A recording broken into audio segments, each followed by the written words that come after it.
Now, good morning to you all, and thank you very much for joining us here at the ARC HQ.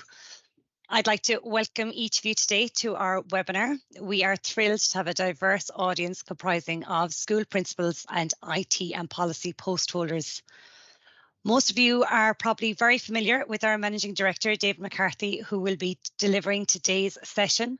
I, on the other hand, am new here at the team. My name is Anya Harty. I'm the account manager, and I'm delighted to get an opportunity to introduce myself. Today's webinar is brought to you by the ARC HQ and our Education AI Compliance Programme, offering busy school principals peace of mind knowing that your school is meeting its legal obligations through a practical AI strategy, comprehensive policy updates, and whole school staff training through our on-demand CPD training platform.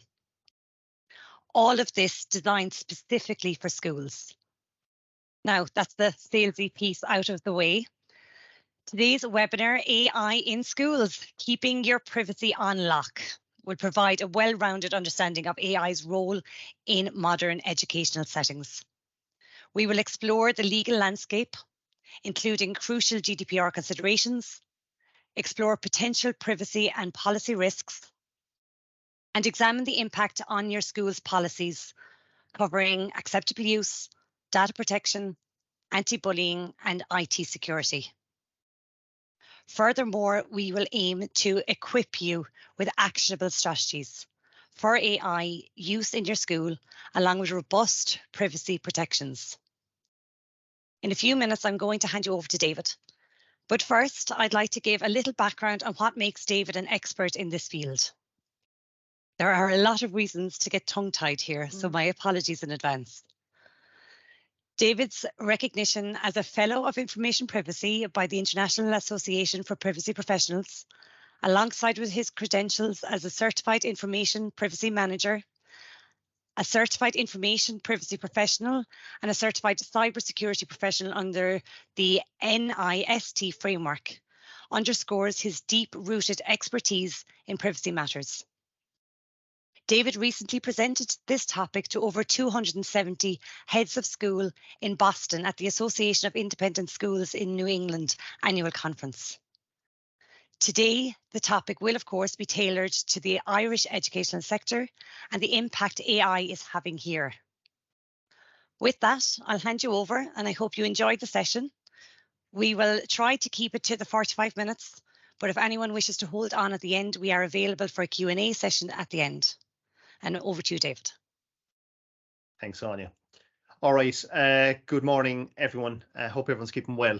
So I suppose, look, we ran a session on this in April in the last school year. And at the time, I suppose things were kind of, developing in terms of ChatGPT and just the adoption of AI in the education sector. As we sit today, almost 6 months on, it's very much now here in terms of AI.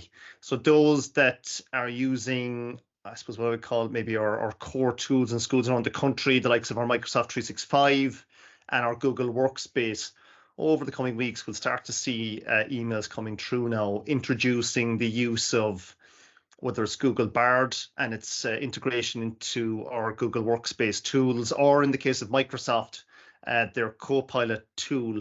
And effectively, it's going to touch on every aspect of these communication and productivity tools. So you can expect, as always, in the coming months to have AI baked into email, into, for example, if you use PowerPoint or Microsoft Word, or in the case of Google Workspace, the likes of Sheets or otherwise, these now will be baked in at a core level.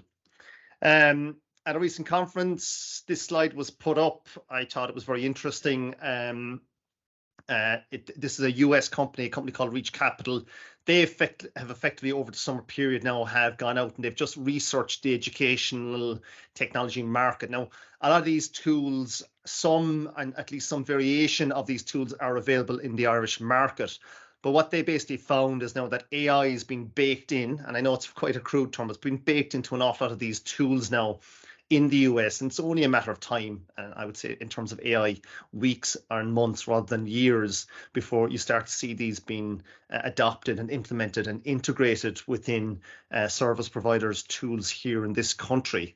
So we're seeing AI effectively touching on tools to support personalized learning and support in terms of things like career and skill development. There's huge AI application in this specific area, but also in terms of things like data analytics and insights. And there's obviously a number of service providers within this sector currently servicing the Irish market that also have, I suppose, or have the ability to adopt AI. And so it becomes more and more, I suppose, part of the educational landscape as we go forward into 24 and beyond. So I suppose, look, the questions that we're kind of still getting 6 months on from school principals and those with responsibility for policy around the country are really in terms of governance. I think at this stage here, you may well have people on your own staff that have held, whether it's at a staff meeting or otherwise, or you've brought someone in, have discussed how to use AI. Okay, so it's the analogy that I use at the minute is a bit like trying to drive a car, right? We're teaching staff how to use the accelerator and the brake, and we're using our indicators and our rear view mirrors. The bigger discussion for this group, at least, is in terms of governance. It's the rules of the road, it's the etiquette, it's the speed limits. It's nearly looking at the opportunities for issues to occur. And sure, everyone on this call understands that if there is an issue, or if an issue were to arise, that it's very much with the people on this call. So the governance concerns that school principals have, not only here in this country, but obviously I had you know, the privilege of speaking to many in Boston a couple of weeks ago, is the idea of this technology. How do we introduce it? Okay, you know, it's evident, at least here in Ireland, that you know, principals are really just trying to get to grips with the adoption of technology during COVID. AI now is another thing entirely. So how do you do so in a way that protects you, your staff, your students? Okay, puts you in a place that you're beyond reproach almost.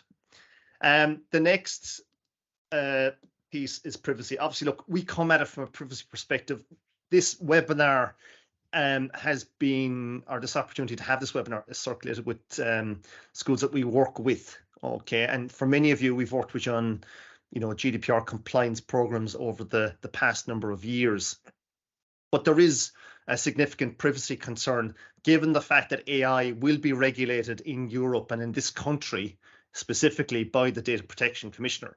So the concerns here are staff using free versions of ChatGPT or a variation of that to produce things like student support plans, or, for example, in terms of producing reports in relation to a bullying incident, for example, or otherwise. And what are the concerns? What are the considerations that now need to be made? Because effectively, this is what we would consider shadow IT use. You wouldn't be happy, for example, in your own schools if staff were using their own version of VSware or Compass or Tyro or whatever. You'd want them to be using something that is provided by your school and as such is trusted by your school. So these are the concerns that we're hearing. Malicious intent, I think, look, we're going to touch on a case study in Spain in a few minutes, looking at the whole idea of AI and its use, and its malicious use, I should say, and how that affects not only your school, but the likes of your policy, and how robust your policies are now to deal with these challenges. Then we think about things like ethics, and I see, look, the idea of plagiarism in particular, that being a significant concern. Obviously, we've had the you know, we've had the recent, I suppose, walk back in terms of the new Leaving Cert announced only in the middle of last month. So these are just things that we're seeing around the country. And then finally, I suppose, where schools are in a position to adopt AI, how can you do so in a way that, I suppose, is inclusive? So how do you ensure that all students get the benefit of this technology? Should you, I suppose, choose to embrace the technology? So I suppose it's well discussed at this stage. The recent reports in Spain, where effectively students of a specific school, their images of their face effectively were superimposed onto naked bodies and circulated through the school community. This is obviously something that certainly sparked significant interest globally. So again, speaking to I suppose your peers in the States, this was something that they were aware of. So in terms of the potential malicious use of AI, in particular in this case here, things like Midjourney is one of the AI applications that would be used in this case here to generate those images. We see this now as I suppose as a significant concern. So from a privacy perspective, look, whenever we talk about privacy, we talk about privacy harms. Okay, we all know that GDPR is a piece of legislation that schools need to comply with, but it's rare we have the conversation as to why it's needed.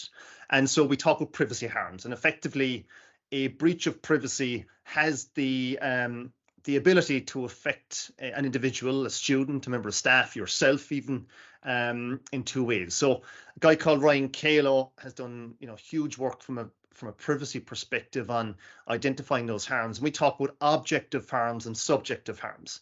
So in the case of the Spanish report of those really malicious imagery of students within the school, that would be considered a subjective harm. It has the ability to cause anxiety, embarrassment, to distress individuals.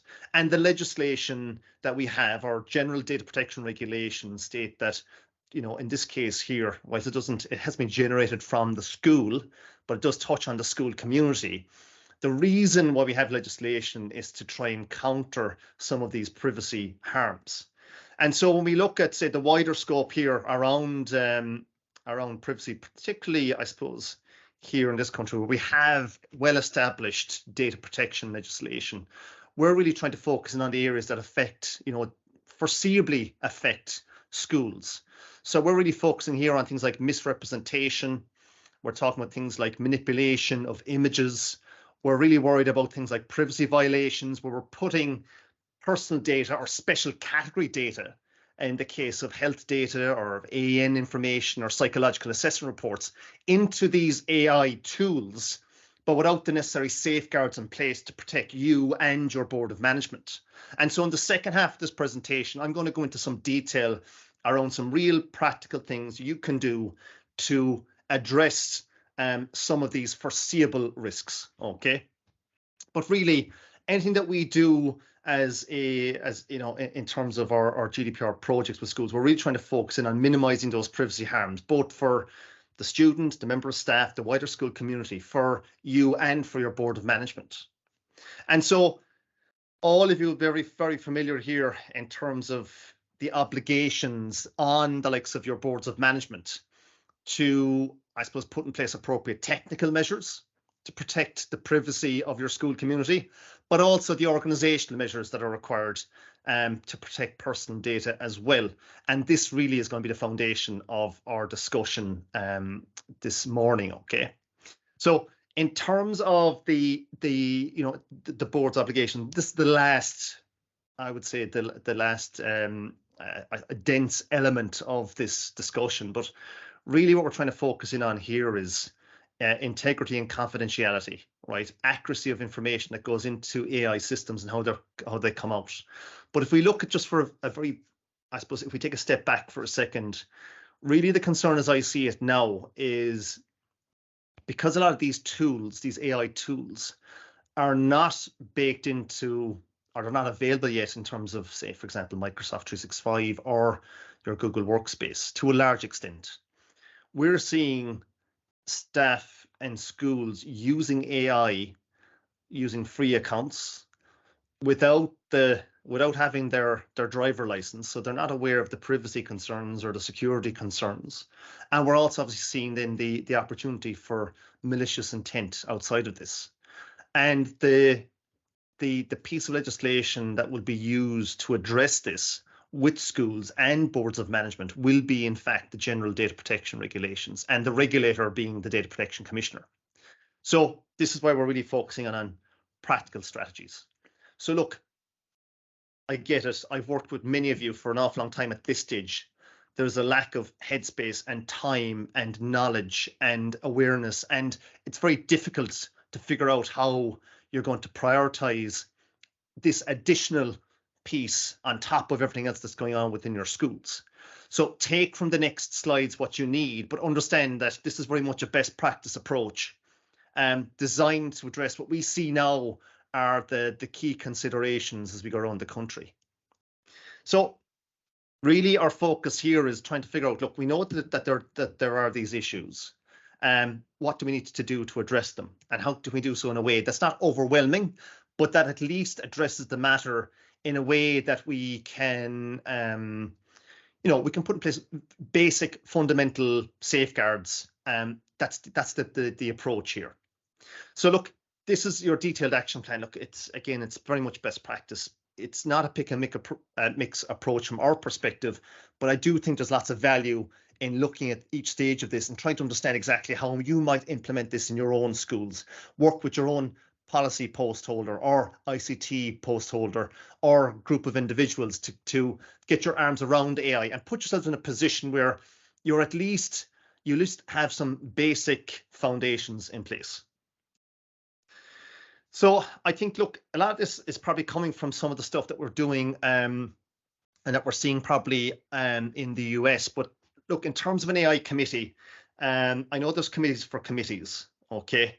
Many of you would work with us on our Safe School stuff and we'd have a safety committee, but there is benefit here. There is a warrant here to have an AI committee to actually look at a group of people that are made up of different stakeholders, both teaching and non-teaching, so that you can fully understand how you can benefit from the efficiencies that AI can offer a school, but also that you look at some of the safeguards that you put in place in order to address those privacy harms, as I've discussed, okay? Remember, any committee will fall down. We always talk about a committee that you need to have outboard engines and not anchors, okay? You need people that are going to basically pick it up. It's not a talking shop, it's a doing, it's a doing committee, okay? So these are people that basically they'll get after what needs to be done and they'll put stuff in place quickly, okay? And so in terms of having to achieve that, again, we would always look at things like SMART objectives. So objectives that are specific, right? Very clearly defined objectives, very focused, measurable in terms of what will indicate that we have actually achieved what we've set out to do, okay? In terms of how achievable they are. For an AI committee, if you were saying, look, we're going to form a committee in the morning in your school, really what you're looking to try and achieve here by the end of the first term, what does success look like? Okay, is it an AI policy? In the second term, what is achievable? Would it be achievable that we would have at least engaged with some of our staff and explored maybe the tools that they're using in the classroom around AI? And then in the third term, that we look at something around the concerns and looking at policy then at that piece, updating policy, I should say, to address those concerns. And I suppose, look, the key one here, the time-bound piece is really important, that there's a very defined timeline. So an AI committee that's meeting on a per-term basis has got very specific, measurable, and achievable goals, really makes an awful lot of sense from our perspective. And again, I understand you've got 1,001 things to be doing, but the idea of this committee is to at least put in place the people with the right attitude. Okay, you can always learn. The aptitude is not as important, but the right attitude, and they have very clear, I suppose, delegation of tasks then to achieve these goals. Empower and train. I think, look, there's huge resources there, and I'd also encourage you to look further afield. There's some great organizations, particularly again in the US, where we've got the likes of Atlas, ATLIS. This is an organization set up, they run free webinars as well, where they're focusing on AI and its use in the classroom. There's huge resources available, but they do very much focus on the, what does the accelerator do? What does the brake do? What does the clutch do? How do the indicators work? As opposed to the rules of the road. But there's value there. There's value there for your teaching staff. And in terms of good governance and risk, which is what this webinar is about, it at least puts your staff in a really good position in terms of how they can use this technology. I think then, look, the next obvious one then will be just in terms of communication, having that open communication between the committee and yourselves, if you're not sitting on the committee yourself, but understanding that that communication is a real key piece of this plan. And then in terms of meeting regularly and having that feedback loop, that makes an awful lot of sense. So look, question, it's a rhetorical question. Have you established an AI committee in your school? And if you haven't, why not? Look, it's coming. AI is going to be a significant part of the education space, not only this year, but for many years to come. Really good practice, makes complete logical sense, very much best practice. We're seeing it right across, not only look here, I suppose, look on a global scale. This is just going to become the norm going forward. In terms of policy development, I would suggest at this stage, a good policy needs to touch on all these points here. So we're going to wrap up this presentation and we're going to put it on a file that we'll share with everyone here at the end of today, okay?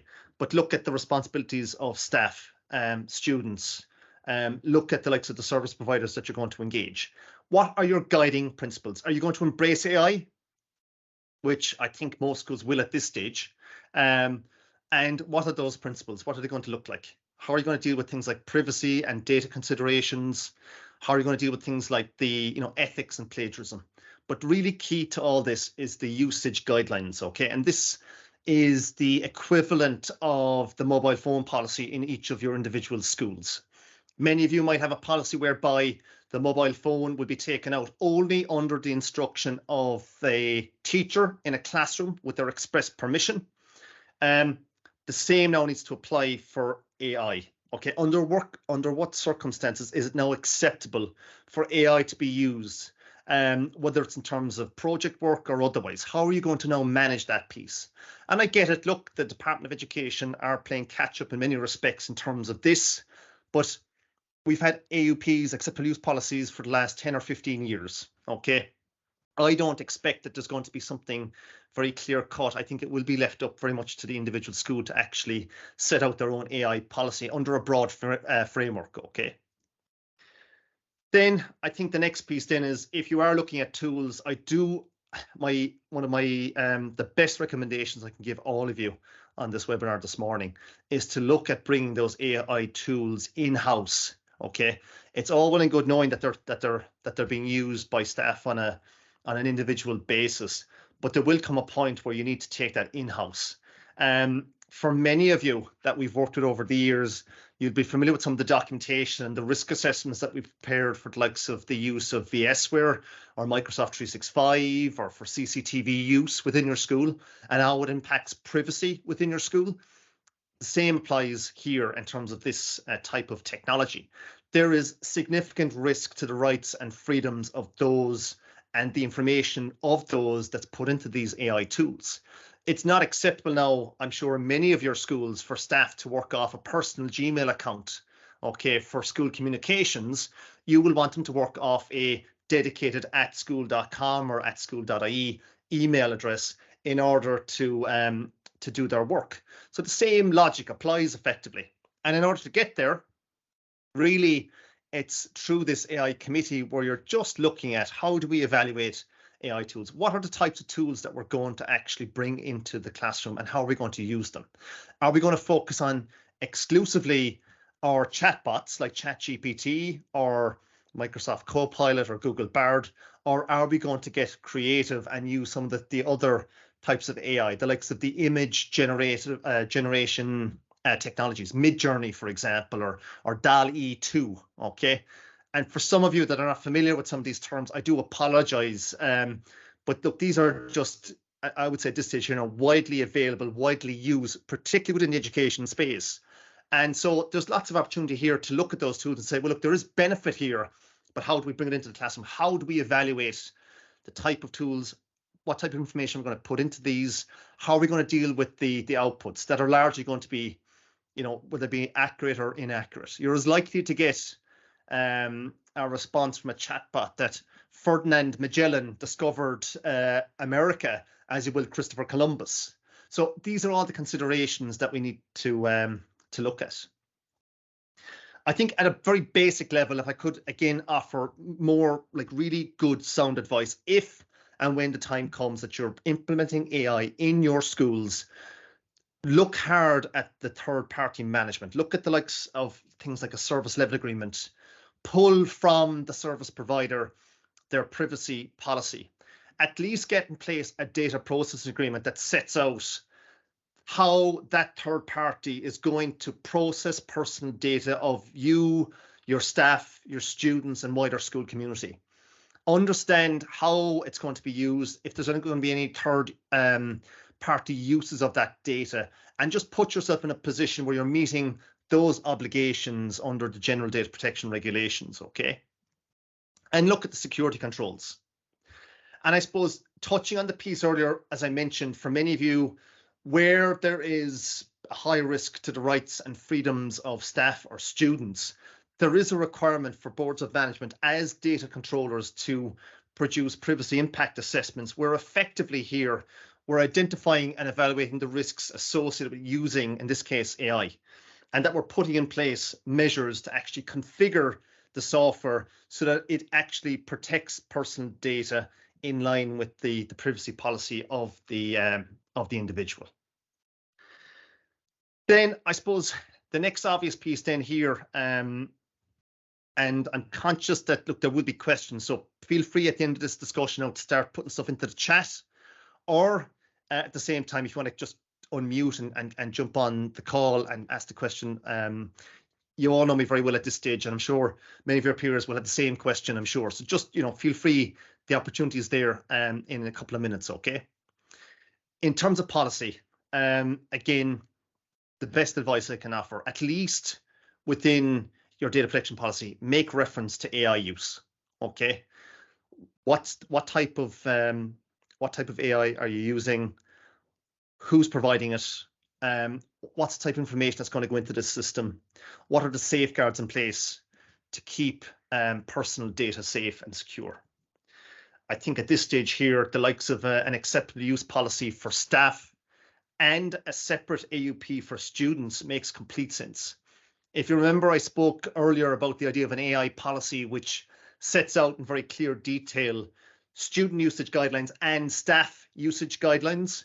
Well, your AUP at a minimum, even today, it's an action you can take this afternoon, pull your AUP and look at including at least a couple of sections that deals with AI, the selection of AI, the usage guidelines, whatever it might be. But outside of that, I think at this stage now it would be fair to say that the significance of the acceptable use policies right around the country now is very clear. And the idea of having AI incorporated into your AUPs makes complete sense from our perspective. And then look at your supporting policies. I think we look at the Spanish case study in particular. I think you need to start looking at your anti-bullying policy or your code of behavior. Okay, and does that cater for this? Because this is a use case that in many ways you could say is foreseeable, but only foreseeable in the last 4 or 5 months. Okay, and certainly foreseeable based on this specific report. So at this stage here, to look at your policy and not read what your policy. So we would often see, for example, in terms of policy, you can always read and get out of a policy what you want it to say, but to actually look at it critically as if you were looking at a colleague's policy in a different school to say, does it actually communicate what is intended, or am I reading what I want it to say and what I feel it should be intended to say? And I think that's a really important piece. So again, I would say, look, that there are other uses for AI. We see obviously in terms of using AI for malicious intent, for example, things like coding malicious scripts in terms of trying to take down websites, where we've got kind of reports of that elsewhere. These are all things, I suppose, now that AI will touch. It will touch lots of different areas. There's very few policies, as far as we're concerned at this stage, that it won't touch on. For example, as well, your SEN policy. So looking at all those and seeing, look, how will AI touch this, and knowing that if it does touch it, that there's at least something robust there. It doesn't have to be too lengthy, but at least it's covered off and it's fit for purpose. And again, I would say, like any policy update, it's just that the circulation, the implementation, and training is a really important piece of all this. So looking at, having a policy on a shelf that's gathering dust is of no use to you or to your board of management. Really, what you're looking to hear is implementation and training. Okay. And again, I go back to the idea of an AI committee tasked with the implementation of this policy, and that there's a feedback loop, so that where the policy is falling down, where there's a gap, where there is a next level in terms of AI use that has been fairly captured within these policies. October of last year, AI and ChatGPT was nowhere to be found anywhere on the internet. I say that tongue in cheek, obviously. They went with an open beta in November, and then all of a sudden then it exploded. Shortly afterwards in January, the New York public school district banned ChatGPT. And then when I met many of you at the J&B conference in April, it was a coming concern. And now it's very much, it's mainstream at this stage. So the point I'm probably making here is that policy will change very quickly in line with the advancement in this technology. So just know that it's a bit of a movable feast at the minute. So again, rhetorical question. Okay, have you updated your related policies in your school? And as I said earlier on, the key recommendation here is to read the policy as if you were reading a colleague in a different school and their policy. Don't read into a policy as to what you think it says or what you would like it to say or what you would like, what's being inferred by it. It needs to be explicit and very clear and unambiguous.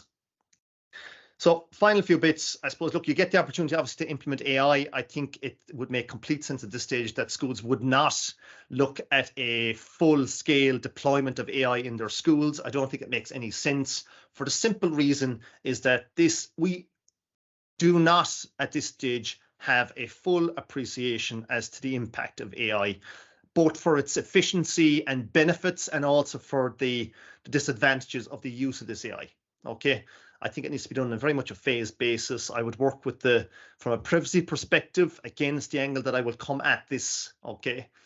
I would focus in on your key stakeholders, your year heads, your AN coordinator, your guidance counselor, senior management, and look at how that might be used there. I think broad stroke policy for those in the classroom around not putting personal data into AI systems might be sufficient in the short term. But really where you're going to fall down here is with those key stakeholders, as I've mentioned, and their use of AI. So looking at those specific cases, looking at how they use AI, where there is exposure for you and for your board of management in terms of the use of AI, that really does make an awful lot of sense from our perspective. And then it's back to monitoring and evaluating and knowing that this is just, for the next while, on top of everything else, the 1,001 jobs that you have on a day-to-day basis. The challenge here is the monitoring of it, that there's at least that, again, I go back to the AI committee, there's that delegation of tasks and, some responsibility to that AI committee, that they're empowered to do the monitoring and to do the evaluation as to how effective your AI introduction is, your policy, and that has been dealt with, it's been managed. It's not just been put to the side and we'll deal with that when it becomes an issue, okay? And so the last piece I really hear is the likes of our review and revise approach. Oh, excuse me. So really what we're looking at here is, look, the idea of having the feedback delegated through your AI committee, okay? Adjust. Don't be afraid to make mistakes. I get it. We only work with schools. We know schools, school principals, those with posted responsibility, you like to do things right, okay? But with these types of, I suppose in this case, AI, it's a continuous cycle of improvement. So there's going to be your first policy won't be the policy that you'll have in 12 months time or in 2 years time, because there'll just be an evolution in terms of technology or otherwise. For example, in February of this year, ChatGPT, which is probably one of the most recognizable AI tools, just a chatbot effectively, but they had a very limited feature set. It was basically text input, prompt input, and you get an output, and you just take that and you would manipulate the question until you start to get the answers that you needed. And you could sanity check it for accuracy and bias and discrimination or whatever, and you get there eventually. Now we're at a stage where you can input images into ChatGPT and it will process a response based on your prompt. So in the space of 6 months, it's gone another step again. So look, we're nearing the end of our discussion. Okay, I've been writing about this since February. Okay, which is a very short space of time in terms of maybe years gone by. And it all came out of a trip to the States earlier in the year where, all the data privacy stuff was all great, but there was a real kind of, I suppose, grow, particularly on the US side, around ChatGPT and supports that were needed for that, okay? There's heaps of stuff on our new website, okay, the archhq.com/blog. So, for example, here, obviously we'll be sharing this video as part of today's discussion, but there's some good stuff there in terms of AI policy and what I should cover. There's some really good stuff, a lot of detailed stuff on some of those privacy issues, and also how school leaders can navigate, I suppose, AI and how you can kind of start to put your arms around it, okay? So lots of really good resources there, and I hope you get a chance just to look at them. I know you're very busy, but we do put a bit of effort into these blogs. They're not just something that we take on as a kind of a secondary activity. It is, look, it's good stuff, and for us at least, it allows us to communicate asynchronously with the education sector and just give our expertise and our thoughts on this, what is a very important topic. In terms of the webinar, look, as always, I'd love some constructive feedback in terms of the duration of the webinar, the content, how we've focused in on it. So feel free to send me an email as well as you go along. And at this stage here, I'd love a couple of questions if there were any in the chat.